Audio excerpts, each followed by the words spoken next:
अगर आप भी चाहते हैं बिट्टू मलंगिया इंटरटेनमेंट का ऑडियो वीडियो सबसे पहले आप तक पहुंचे, तो लाल बटन को दबाकर चैनल को सब्सक्राइब करें और बेल आइकन दबाना ना भूलें।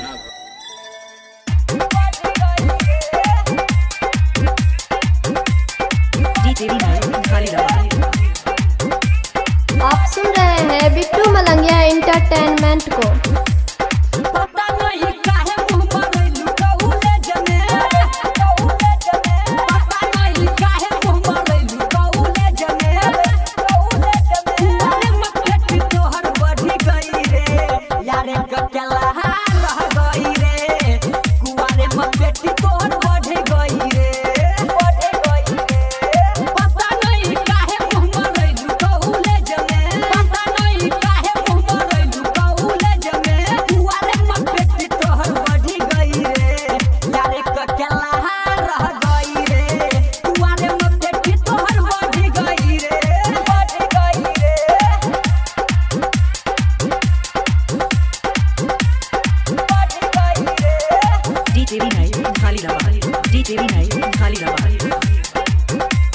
DJ Bittu Malangia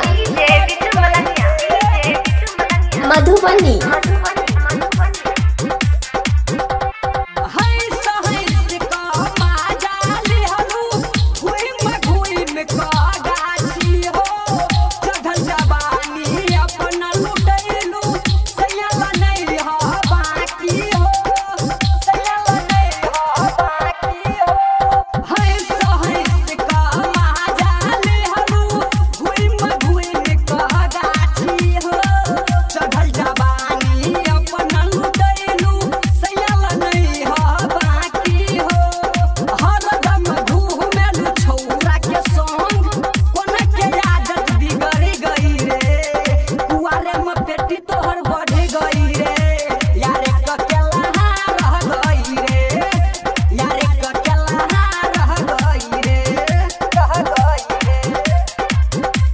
DJ Bittu Malangia